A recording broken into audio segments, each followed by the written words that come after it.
Randy, real fast, you kind of touched on something that, obviously I work in Web3 as my day job. I am officially paid by a company that we don't need to get into too much on that. But one of the things that I've noticed... You can give them a shout if you want. Feel free. Give them a shout. No. They're my employer, man, because I don't, with the things I say on this space, that's me, different. I don't want to be reflected upon them at all, Like, I'm here as a musician, as an artist, purely 100% right now. I even made this profile originally and said that I would never involve it in anything artistically, but I deleted my artistic and political Twitter a long time ago. But anyways, one of the things that I was going to touch on is you guys have continually nailed something on the head over and over and over, and it's unfortunate that the Megadeth people had to leave, typical of like the old man bands to try to claim credit for, spearheading a movement that somebody else is doing, and then not even showing up when it comes time to take the credit for it. That's just kind of what they do, especially in the metal community that are renowned for the older generation, like the classic four, Megadeth, Metallica, Pantera, Slayer. They're all notorious for I fucking love you. I fucking love you myself. And that's why, it was going to be cool to Dave finally if he showed up. Because I've had our back and forths in the media for a little while, and I used to lift weights occasionally with David Elfson as bassist, who we all know he fired for jacking off, which is pretty metal, man. Masturbation is metal, in my opinion. Like, you don't fire somebody in a metal band for jacking off. We don't need to get too in depth on that. But my point was, when I came into the space, one of the things that I noticed was all the division, right? Like all the division between the different chains. And when I came in and they hired me, they didn't hire me because of my expertise in crypto at all. They hired me because of my ability to market, do PR, and build communities. I didn't know shit about crypto. And that was one of the things they weren't going to hire me for originally. And then my friend was like, dude, he's a fucking presidential asset. Like, this guy has fucking made decisions that have moved 7.4 billion lives consistently for 4 years. He can figure crypto out. So one of the things that I realized very quickly is that all the chains are very divided. There's many different little cliques. And you guys came upon a point where you said, it's very much like the Wild West, and it is. And in the Wild West, because law and order hadn't so much been established, it was very wild. There were a lot of different little cliques running around, fighting for control, fighting for this, fighting for that, fighting for control of the lines or the bar or this town, whether it was law enforcement, whether it was gangs, whatever it was. And if you kind of look at it, the spirit of the Wild West was somewhat of that same spirit of, like, say, decentralization. So that's why you have that.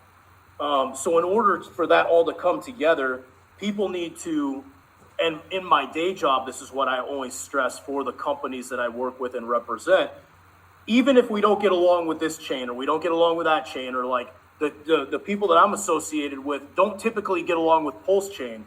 They were somewhat upset that I went with Pulse Chain, and that Pulse Chain helped me release my first metal NFT collection, which was the first extreme metal NFT collection of any international band. I'll put that out there right now. And I've been talking to Megadeth's publicist about this, doing this a year ago. I've been talking to my publicist, and we were going to be the ones that were going to spearhead Web3 and metal into Web3. So that comment that they made pissed me off. Because they know damn well that was my intention, is bringing metal to the Web3 community and vice versa. But I got off track. So the point is, I went with Pulse Chain. Pulse Chain released my NFT through the Tang Gang. I had a couple dudes, because I'm not tech savvy. Bullish and Cookies really helped me do that. They pushed it out to the whole Pulse Chain community, the crypto community. We broke ground that way. There are a lot of press releases out there about it. There's even coverage in some of the mainstream metal media. I wasn't completely canceled because of my political affiliation, not because of anything I said, just straight up political affiliation. But the point is that in order for that Wild West to come together, right, we're not going to agree on everything, but these different communities, the different chains, the film producers, music, whatever the fuck you want to call it, have to find, just like in politics, when I work with AOC, when I work with the girls at Fox News, or when I did, everyone's like, how could you get along with AOC and have Tommy Lahren stalking you at the same time? How do you have these two fucking powerhouses on the far left and the far right, both fighting for your attention all the time? And my answer to that is because when you find common ground with people, when you find things that you can agree upon, even though you might not agree with 90% of somebody's beliefs, if you find something 10% that you're super passionate about, then you guys can work together on that. So in order to bring, and then when you work together with somebody that you normally would have hated or considered an enemy, who knows what could happen, right? AOC and I are very fucking close now. I'm closer with her now than the majority of the people that I worked with on the right, even though I consider her a political enemy. And the interesting thing is, nobody knows the strength, power, and capability of what you're able to do better than your enemies, right? So I know what a bad motherfucker AOC is, and she knows how badass I am in return. And there's a mutual respect, admiration, almost like a love, man. I have no problem saying that publicly. So anyways, dude, I love you. Yeah, man, when you find these common bonds, when you find those common bonds, you have to really fucking grab those, though. And that's what's going to bring the space together. All these little cliques, all these little things scattered all over fucking Web3. Everybody doing this, everybody doing that, everybody in this clique. You said this, you said that. Who gives a fuck, right? At the end of the day, we all want decentralization. We don't want to be on this control system grid. That's why we're in this space. We want free speech. And we want to move that all forward, man. We don't want Google running surveillance all over us 24/7. Selling your fucking information off to Fox News. I'll say that right now, even though I shouldn't. But that's what you don't want, man. That's what we're all here for, is hopefully, I think, privacy, freedom, decentralization, the ability to control your financial means in a economic time where 75% of Americans don't even have $1,000 in their bank accounts. So it's like, we all need to find different cross chains, different projects. We do this again with my day job company here in crypto. We need to find it together, Marshall. We need to find it together, man. Exactly. We'll find it together, but then find ways of how to grow together, right? Like, that's the ultimate vision. Yeah. If this is going to be successful. And the power of that is then you don't have one or two companies like, say, Google or some of the other ones, the Five Eyes, that are like fucking controlling everything. You have true decentralization, and in true decentralization and in true freedom, people are free. They're not forced to work together, and they have to figure out how. So that's my 2 cents on it. I do also want to say, Fran, I have the ultimate respect for what you're doing. I'm a hard fucking dude, man. I'm a hard man, and I've been through some crazy, crazy shit. I still have to deal with it. I still have to tolerate it because of my political involvements.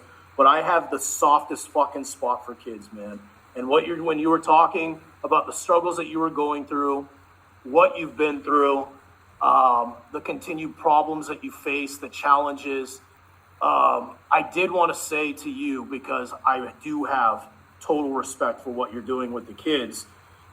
And this kind of applies towards anybody, anything. When you're doing something special, when you're doing something different, when you're challenging the status quo or you're making waves, you are going to, I don't care what the fuck it is, whether it's music, politics, film, crypto, when you're making massive waves and you have people that you're working with, you are going to experience a shit ton of loss. You're going to experience a lot of betrayal. You're going to lose a lot of fucking people. Whether it's hopefully not like in my old field, so where they're literally getting whacked for investigating Epstein Island, losing fucking people the real way. Hopefully you just lose them and finding out that they're pieces of shit, so you have to get rid of them. You're going to get rugged a lot. You're going to get stabbed in the back. You're going to have people that you've known for years that you would never think would do anything bad to you, do the worst shit possible that they could possibly do to you, in the worst form of betrayals. But if you believe in what you're doing, you have to fucking keep moving forward. And there's going to be times, man, where you're like, what am I doing? Do I really want to do this? Do I really want to continue? Is this worth it? And then you have to remind yourself why you're doing it. You're doing this for the kids. And those kids need what you're doing. And if you can picture, if you can picture like what I pictured with the Epstein Island kids when we were working with that, and we had 15 guys on our team go fucking missing. If you could picture them being relieved of that experience because of your sacrifice or what you're doing for these kids, if you could picture the smiles on their faces every time you feel like quitting, or somebody fucking rug pulls you or hurts you, then that would be my 2 cents. Picture that, and then put your fucking feet on the ground and do whatever the fuck it takes to just move forward, even if it's inch by inch. You can't always run, you can't always sprint. Sometimes you have to fucking crawl, but just keep fucking going. I think it's one of those situations, Marshall. And for those that don't know, like Marshall, he's a friend of mine. He's a legitimate. I mean, he is 3-time gold medalist. He's four. He's four. Okay, apologies. Like we're gonna do a separate show. Like literally, we're unleashing Marshall. Like Tucker does everybody. Like Color and Shibu are gonna have a Twitter space. Marshall, like I'm holding you to this, where we unleash Marshall back on the space and like tell her how it is. Like I'm excited for that. Like fully. Yeah. But no, I man, really am. No, I'm tuning in to that shit. Yeah, I really do appreciate the opportunity you guys have given me to talk. Bro. I was with We the People Arizona Alliance for many years. They're the team that backed Trump, like the Intel Circle that backed Trump. They're the Intel Circle that backs Kerry Lake. They also, I don't give a fuck, I'll say it right now, dude. We also have done a lot of work with Elon, So that's why you kind of can see consistent behavioral patterns, different narratives that are continually running through. And if they have anything to say about it, they can all kiss my fucking ass, dude. I really don't care. I have the contracts. I have everything. You know what I was thinking? Like, what I was really thinking is cool is, and this for Fran, is the fact, you know how bad things happen to us sometimes, or we think they're bad. It's like, oh my God, like, holy shit. And it's hurtful because we're humans. We have emotions and we're not narcissists. You know what I mean? We actually feel. And like people do this bad shit to us, and it's just like, it's so fucking hurtful. You can hear it in a person's voice, but sometimes, like I was just telling Frankie, and there's some people here in this office with me, and I was, on mute, and I was saying, and we're sleuthing for her, and it's like, well, somebody did some dirt, and so, but immediately the statement was, this we're gonna make sure is not a negative thing because of who Fran is. And Don, and in what they're doing, we're going to make sure that the person and the people that tried to destroy the Kibble and what they've got going on, we're going to turn it around, flip it upside down, smack it in the ass, and make it a positive.